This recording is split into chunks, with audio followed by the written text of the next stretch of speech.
오늘 성경 본문은 여호수아 9장 9절에서 16절까지 말씀입니다.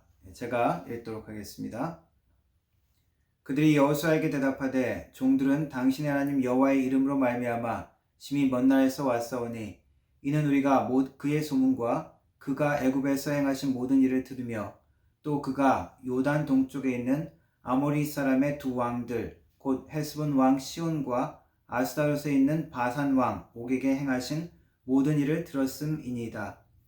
그러므로 우리 장로들과 우리나라의 모든 주민이 우리에게 말하여 이르되 너희는 여행할 양식을 손에 가지고 가서 그들을 만나서 그들에게 이르기를 우리는 당신들의 종들이니 이제 우리와 조약을 맺읍시다 하라 하였나이다.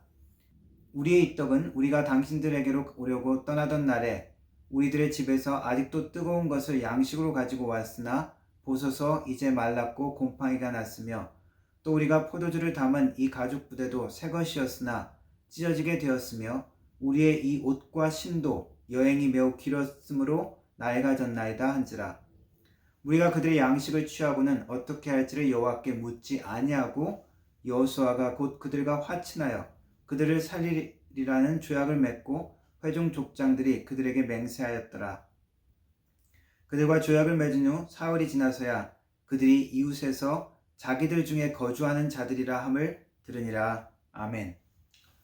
사기를 당해본 경험이 있으십니까? 좋은 경험은 아닌데 한국 사람들 이렇게 물어보면은 본인은 아니더라도 자기 친척들 중에는 꼭 사기를 당한 사람이 있더라고요. 제 경험으로는 그렇습니다. 그런데 대개 사기를 당한 이야기를 들어보면은 전혀 모르는 사람에게 당하는 것이 아니라 항상 믿을 만한 사람들에게 그런 당하는 경우가 있습니다. 오랫동안 알았던 사람이거나 혹은 간혹 친척인 경우도 있습니다. 같이 오랫동안 교회를 다녔던 사람인 경우도 있습니다. 새벽마다 나와서 눈물로 기도했던 사람에게 사기를 당했다고 호소하는 분들도 있었습니다. 오늘 성경의 이야기도 사기당한 이야기입니다.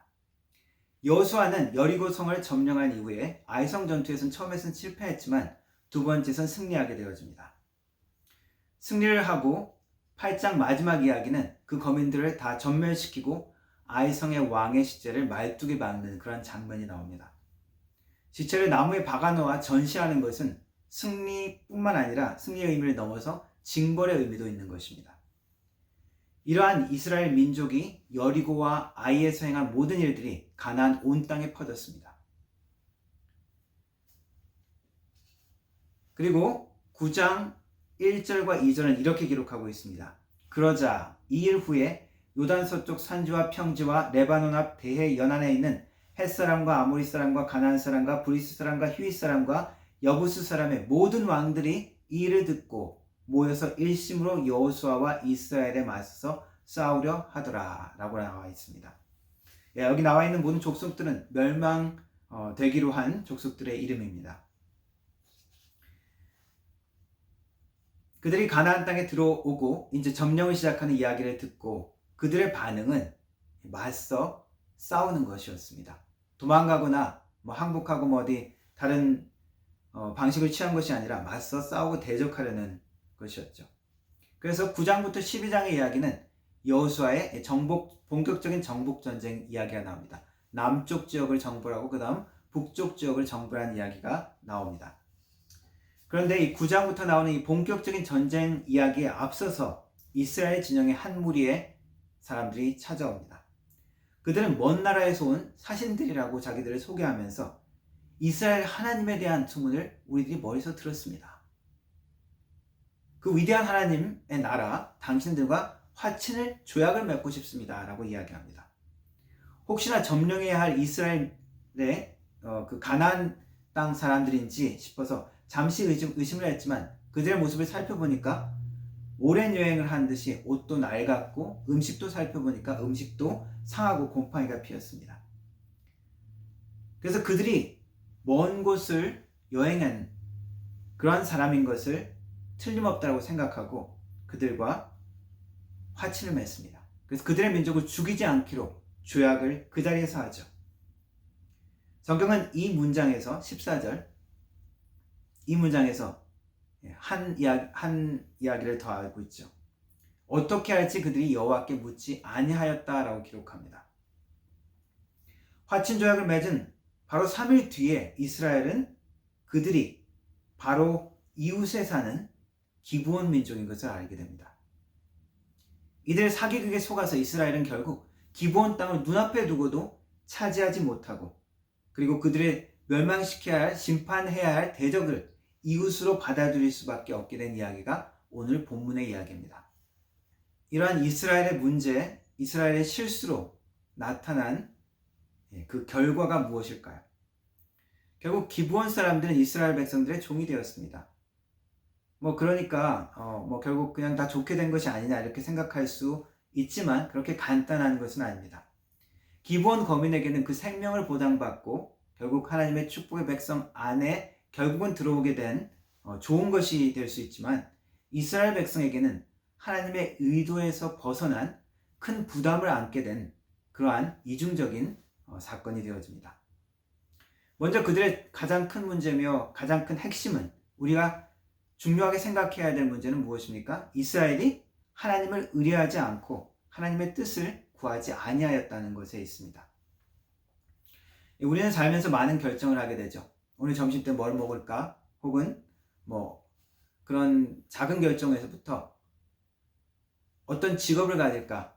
어떤 집을 사야 될까? 혹은 어떤 사람과 결혼해야 될까? 같은 어떤 삶의 중요한 결정도 우리는 하면서 살게 되어집니다. 특별히 우리의 미래를 결정할 중요한 결정 앞에서는 우리는 반드시 기도해야 하고 하나님의 뜻을 구해야 합니다. 그러면 다른 그런 좀 사소한 문제들은 어떨까요? 그래서 우리 모든 삶의 모든 결정에 있어서 반드시 모든 사소한 그런 결정까지 하나님의 가장 좋은 한 가지의 뜻이 결정되어 있는 것은 아닙니다. 왜냐하면 하나님은 우리를 로봇으로 만들지 않고 자유의지를 주신 존재로 삼으셨기 때문입니다. 선택하고 책임질 수 있는 그러한 존재가 되기를 원하신다는 것이죠. 성경에 보면은 간혹 하나님께서 어떤 이름을 어떻게 지으라고 하는 경우가 있습니다. 그리고 그 사람의 이름을 바꾸시는 경우도 있습니다.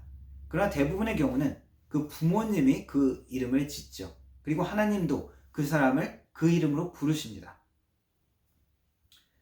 또 생각할 수 있는 것은, 아담이 동물 이름을 지을 때 하나님과 대화하면서 그와 함께 그렇게 행했다고 볼 수 있습니다. 하나님께서 아담을 데려와서 동물 이름을 짓게 하시는 것을 이렇게 보시는 장면이 나오는데, 거기에서도 하나님이 일일이 이렇게 지어라 이렇게 구체적으로 지시한 것이 아니라 하나님께서 그냥 함께 하시고 그것을 지켜보시는 장면이 나오죠. 자유롭게 생각하고 지혜롭게 판단하고 결정하도록 놓아주시는 것입니다.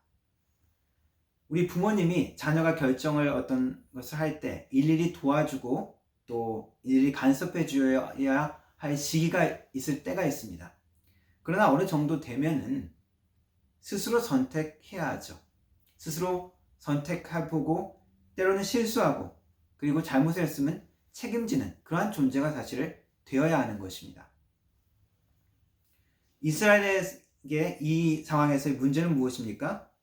그리고 우리의 선택에 있어서 문제는 무엇입니까? 그 문제는 하나님보다 우리 속에 있는 이기적이고 죄된 욕망을 따라서 우리가 결정한다는 것입니다. 그런 면에서 우리는 성령님과 끊임없이 교제하고 끊임없이 그분께 묻고 대화하는 기도가 필요합니다.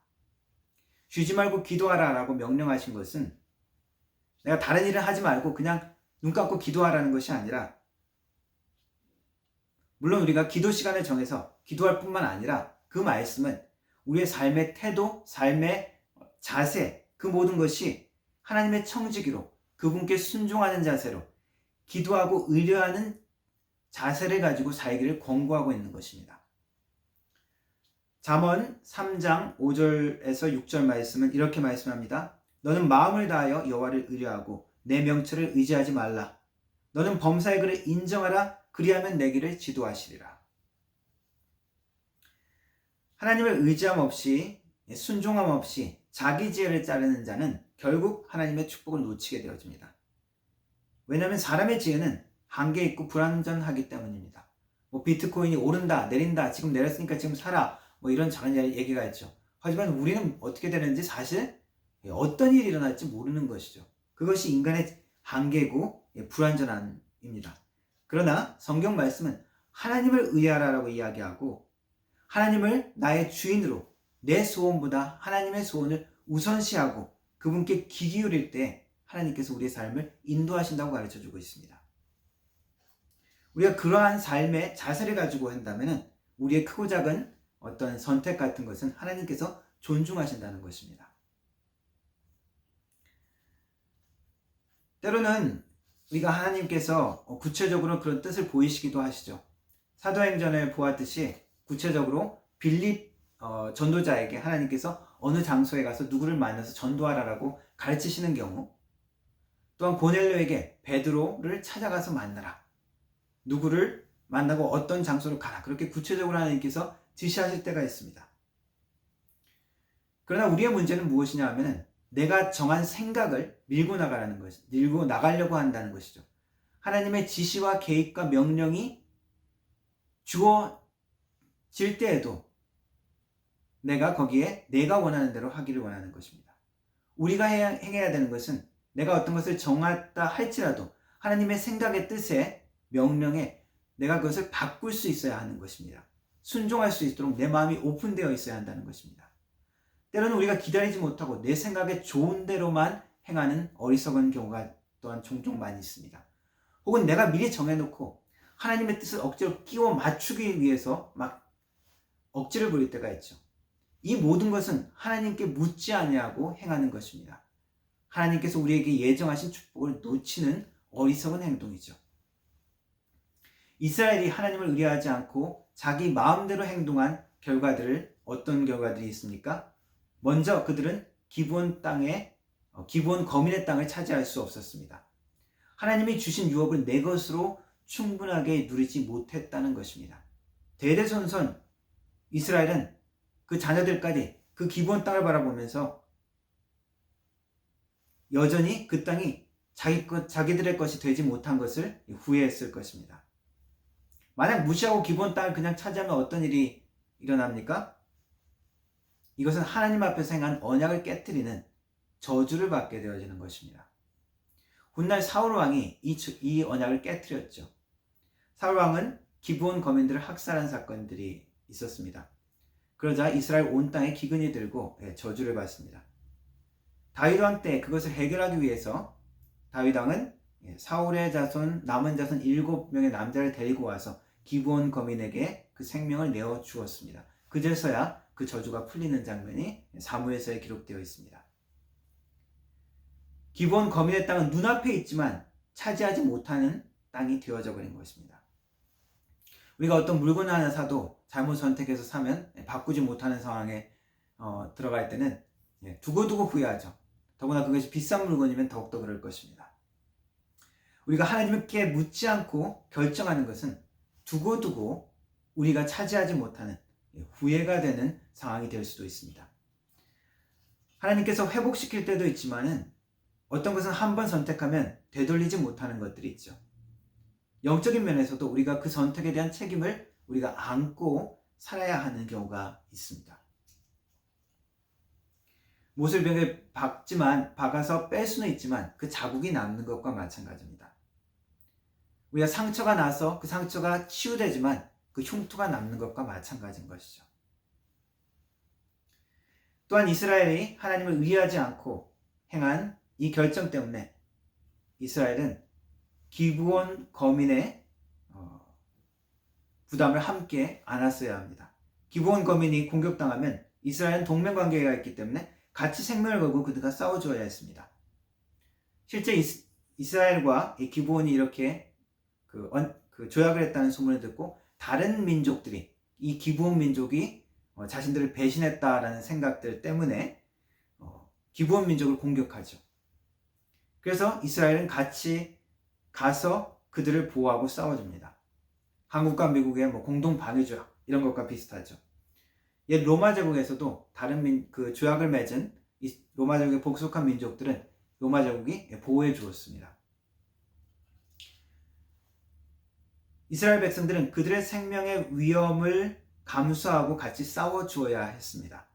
물론 그 전쟁에서도 승리를 거두고 결과적으로 그 땅을 차지하게 되어졌습니다. 그러나 이스라엘이 편하고 안전하고 계획할 때 전쟁을 한 것이 아니라 기브온 민족이 필요할 때 나가서 싸워 주어야 했던 것이죠. 하나님 앞에 묻지 않고 그렇게 판단하는 결과는 하나님의 축복을 누리지 못할 뿐만 아니라 부주의함의 대가인 영적인 부담과 영적인 위험도 함께 안게 되어지는 것입니다. 동일하게 이 결정 때문에 이스라엘 백성들은 우상 숭배의 유혹과 그 죄악에 늘 노출되는 상황에 놓이게 되어집니다. 하나님으로부터 멀어질 수 있게 하는 그 요소가 늘 남아있는 것이죠. 기브온 민족이 그들의 종으로 섬겼지만 일일이 그 민족들의 우상 숭배 관습을 다 관여할 수 없었던 것이죠. 이러한 모든 것들 때문에 신명기 7장에 이미 모세를 통해서 이렇게 명령한 것이 있습니다. 신명기 7장 1절 2절부터 먼저 읽겠습니다. 내 하나님 여호와께서 너를 인도하사 내가 가서 차지할 땅으로 들이시고 내 앞에서 여러 민족 헷 족속과 기르가스 족속과 아모리 족속과 가나안 족속과 브리스 족속과 히위 족속과 여부스 족속 곧 너보다 많고 힘이 센 7 족속을 쫓아내실 때에 내 하나님 여호와께서 그들을 내게 넘겨 내게 치게 하시리니 그때 너는 그들을 진멸할 것이라. 그들과 어떤 언약도 하지 말 것이요 그들을 불쌍히 여기지도 말 것이며 라고 분명히 나와 있습니다. 왜 어떤 언약도 어떤 교제도 하지 말고 불쌍히 여기지도 말라고 하셨을까요? 3절 4절에 이어서 분명한 이유가 나옵니다. 또 그들과 혼인하지도 말지니 내 딸을 그들의 아들에게 주지 말 것이요 그들의 딸도 내 며느리로 삼지 말 것은 그가 내 아들을 유혹하여 그가 여호와를 떠나고 다른 신들을 섬기게 하므로 여호와께서 너희에게 진노하사 갑자기 너희를 멸하실 것임이니라. 결국 이스라엘의 민족의 문제는 왕국을 세우고 그 땅에서 오래 살면서도 우상 숭배의 문제였죠. 하나님을 잊는 것입니다. 우리는 그래서 삶의 모든 중요한 결정 앞에 하나님을 잊어서는 안 됩니다. 하나님이 우리의 주인 되심을 인정하는 것. 그리고 우리는 그분의 종으로서 그분의 청지기로서 산다는 것을 기억하는 것입니다. 그렇지 않다면 우리는 영적인 위험과 하나님의 축복을 놓칠 수 있다는 것입니다. 결론적으로 기브온 거민은 그 거짓말로 이스라엘을 속였기 때문에 좋은 의미에선 생존을 보장받았지만 그리고 구원받게 되는 축복 안에 들어왔다고 할 수 있지만 자손대대로 종이 되는 저주를 받게 되어집니다. 그러면 어떻게 했어야 할까요? 이 기브온 거민에게는 자신의 민족이 죽고 심판당하게 됐다라는 사실을 안다면 회개하고 용서를 빌고 믿음으로 반응했어야 합니다. 라합도 멸망받을 여리고의 백성이었죠. 똑같은 처지였습니다. 그러나 그녀는 믿음으로 반응했습니다. 믿음으로 행동한 것이죠. 그 믿음의 행동 때문에 그녀의 모든 가족과 친족이 다 이방 가나안 족속이었지만 구원을 받았습니다. 똑같은 처지였지만 축복받고 완전한 하나님의 백성 안으로 들어오게 된 것이죠. 그렇다면 이 기브온 민족도 믿음으로 반응하고 믿음으로 반응했다면 할례받고 같이 이스라엘 백성들 안에 들어갈 수 있겠죠. 종으로 살아야 할 저주에서도 자유로울 수 있었을 것입니다. 그들은 결국 성전에 물 깃는 것과 성전을 장잡해는 그런 직분을 맡는 그러한 일들을 하게 되어집니다. 하나님의 은혜로 그들이 속임으로 거짓된 행동들을 했지만 너희들은 거짓말했기 때문에 그 조약은 무효 그렇게 한 것이 아니라 하나님의 이름으로 했기 때문에 하나님의 은혜 가운데 그들은 또한 생존할 수 있었고 하나님의 구원의 복에는 들어올 수 있게 되어집니다. 오늘 이 말씀이 주는 중요한 교훈은 우리의 삶의 우선순위 하나님께 두어야 한다는 것입니다. 그리고 우리의 삶의 모든 태도 가운데 하나님을 의뢰하고 경외하고 하나님께서 내 삶에 명령하실 때 내가 순종하며 내 뜻도 바꿀 수 있기를 원하시는 것입니다. 그래서 범사에 하나님을 경외함으로 하나님이 인도하시는 삶에 그러한 축복을 누리시기를 원합니다. 우리는 영적 전쟁에 임하고 있습니다. 그래서 우리는 범사에 우리의 왕 대신, 우리의 주인 대신, 우리의 대장 대신 우리 예수님을 의뢰하고 그분을 따라야 합니다. 하나님을 의뢰하고 마귀를 대적할 수 있는 방법이 그것입니다. 하나님의 청지기로서 주인 대신 우리 주님의 명령을 따르며 그분이 원하시는 일에 순종하는, 그래서 하나님이 우리에게 주시고자 약속하는 그 유업을 누릴 수 있는 지혜로운 하나님의 사람, 하나님의 군대 되기를 주님의 이름으로 축원합니다. 기도하겠습니다. 하나님 감사합니다. 오늘도 우리가 하나님의 말씀 가운데 우리가 여호와를 경외하기를 원합니다. 우리의 모든 계획에 앞서 주님의 뜻을 구하기를 원합니다. 우리의 생각과 지혜로 하는 것이 아니라 하나님의 지혜와 하나님의 방법이 최선인 것을 고백합니다. 하나님, 우리가 주님의 뜻을 따르고 하나님의 청지기로서 하나님의 인도하는 대로 순종함으로 하나님의 축복을 누릴 수 있는 사람이 되게 하옵소서. 우리에게 주시고자 하는, 누리기 원하시는 그 모든 유업들을 누리기에 부족함이 없는 하나님의 사람들, 하나님의 교회 될 수 있도록 도와주옵소서. 예수님의 이름으로 기도합니다. 아멘.